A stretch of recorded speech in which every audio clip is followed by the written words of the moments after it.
कोर्टात मंतरलेली लिंबू मिरची। हो, हे खरंय। 2025 मधल्या महाराष्ट्रात ही घटना घडली आहे। नवी मुंबईतल्या बेलापूर कोर्टातला एक व्हिडिओ व्हायरल झाला आणि हे तंत्रमंत्राची गोष्ट उघड झाली। निकाल आपल्या बाजूने लागावा म्हणून लिंबू मिरचीचे मंतरलेले प्रयोग कुठल्या तरी व्यक्तीने केलेलं दिसलं। काही दिवसांपूर्वी मीरा रोड भागामध्ये एका मांत्रिकाने चक्क वकिलालाच फसवलं। त्याने आपण पैसे दुप्पट करून देतो असं सांगितलं आणि कायद्याचं ज्ञान असलेल्या वकील साहेबांना सुद्धा फसवलं। आजही आपल्या आसपास असलेल्या अंधश्रद्धेचं हे चित्र। मग इथे प्रश्न विचारावासाच वाटतो, डॉक्टर नरेंद्र दाभोलकर यांच्या पुढाकाराने 2013 मध्ये महाराष्ट्रात अंधश्रद्धा निर्मूलन कायदा आला, पण त्याचं झालं काय? या कायद्याअंतर्गत अंधश्रद्धा संबंधातले गुन्हे नॉन बेलेबल आहेत, अजामीन पात्र आहेत आणि त्यात 6 महिने ते 7 वर्षांची शिक्षा होऊ शकते। कायदा तर आला, पण अंमलबजावणीचं काय?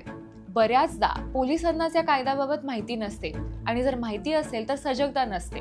त्याचमुळे अनेकदा केसेस फाईल केल्या जात नाहीत। सामाजिक न्याय खात्यातल्या एका वरिष्ठ अधिकाऱ्याने द प्रिंटला दिलेल्या माहितीनुसार गेल्या 10 वर्षांमध्ये या कायद्याअंतर्गत फक्त 250 केसेस नोंदवल्या गेल्या आहेत, पण तक्रारी मात्र हजारो आहेत। जर गुन्हेच दाखल होणार नसतील तर न्यायालयात खटला चालणं, त्याची शिक्षा होणं हे तर लांबच राहिलं। खरं तर हा कायदा अधिक परिणामकारक व्हावा म्हणून अंधश्रद्धा निर्मूलन समिती आणि इतरांनी प्रबोधनाचे भरपूर प्रयत्न केले आहेत, पण शासन दरबारी मात्र या संदर्भात अनास्थाच दिसते। गेली काही वर्ष अनेक पक्ष सत्तेत आले, पण या कायद्याबाबत कुणालाच काही विशेष दखल घ्यावीशी वाटली नाही। आपण म्हणतो की आपलं राज्य पुरोगामी आहे, पण प्रश्न पडतो की खरंच महाराष्ट्र पुरोगामी आहे का?